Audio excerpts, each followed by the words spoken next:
Sa mga taong hindi nakakalimot pong mag-subscribe, naniniwala po akong sila ay may natatanging busilak at may mabubuting kalooban. Saan man kayo naroon sa iba't ibang sulok ng mundo, sana kayo ay palaging malakas at malayo sa sakit araw-araw. Pagpalang gabi sa inyong lahat. Sa mga sulit ko pong mga subscriber ko, maraming salamat po sa inyo.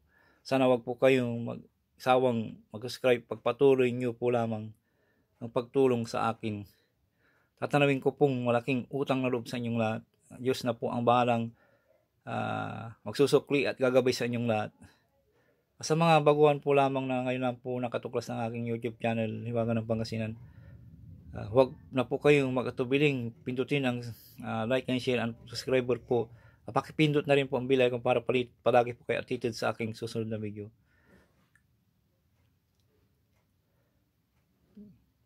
Pagkakaroon ko po sa inyo ang aking nalalaman spiritual, physical man na karamdaman at mga orasyon na magagamit po nyo sa pang-araw-araw at magagamit po nyo sa panggamutan. At dito nyo lamang po matutuklasan sa Hiwaga ng Pangasinan. Pakatandaan lang po lamang, gamitin po lamang sa kabutihan at huwag sa kasamaan.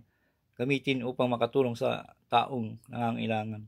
At huwag ipagyabang, palagi po ninyong isa puso't isipan, manatiling mapagkumbaba sa isa't isa, magtulungan, magbigayan at higit sa lahat magmahalan. At huwag makalimot tumulong sa taong hinigapos sa hirap ng buhay, at ito ay malaking kayamanan sa langit na pagtulong sa kapwa at sa hindi matutumbasan sino man. Kaya ang Diyos na po ang bahalang magsukli sa inyo, ginawa niyong kabutihan at pakalob sa iyo ang siksik dikdik at tumapaw ng pagmamahal.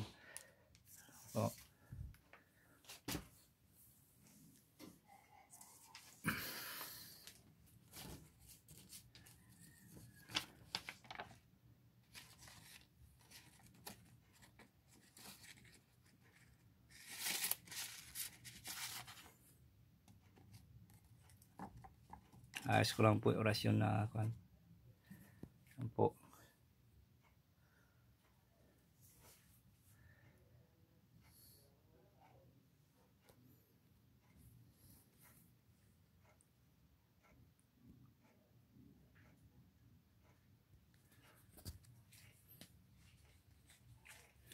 Orasyon para manatiling bata ang ating kaanyuan. Hiwagang Pangasinan. Magdasal po ng isang ama namin. At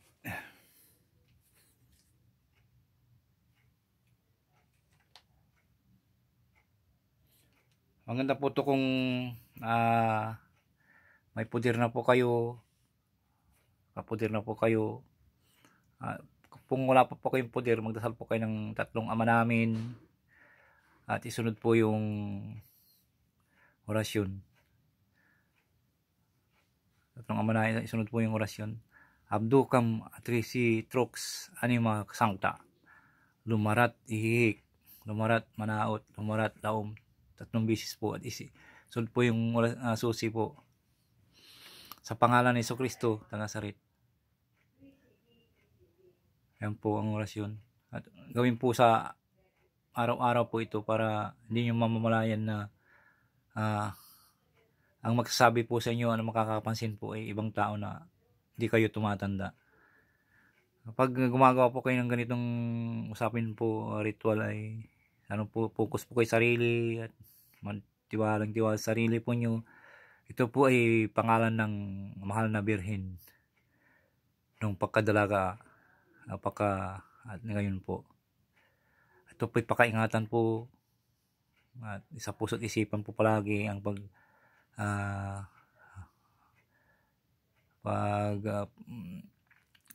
gawa po ng ganitong ritual na galing sa Diyos ang makapangyarihan sa lahat. At sana po wag mo kayong makalimot tumulong sa kapwa. Yan po. Pwede rin po itong usalin po 3 beses, tapos po sa pampaligo, panghilamos, pwede rin po. Basta gawin nyo pong araw-araw. Kung tinatamad na rin po kayong gumawa ng pangilamos, pangpaligo, ay iipon nyo na lang po sa tubig, isang baso, o iipon nyo sa dibdib nyo bago po kayo umalis ng bahay. Kung may pupunta po kayo, yan po, gawin nyo po araw-araw. Hindi nyo po mamamalayan po na makakapansin po sa inyo na hindi po kayo tumatanda. Palagi pong bata ang inyong kanyon. Yan po. Sana po kayo makalimut po mag-subscribe, mag-like and share. At higit sa lahat po, malaya ko ay sakit araw-araw. Maraming salamat po. Shout out po sa inyo lahat. Bye-bye po. Yan po ang orasyon. Yan po. Bye-bye po. God bless po sa inyong lahat.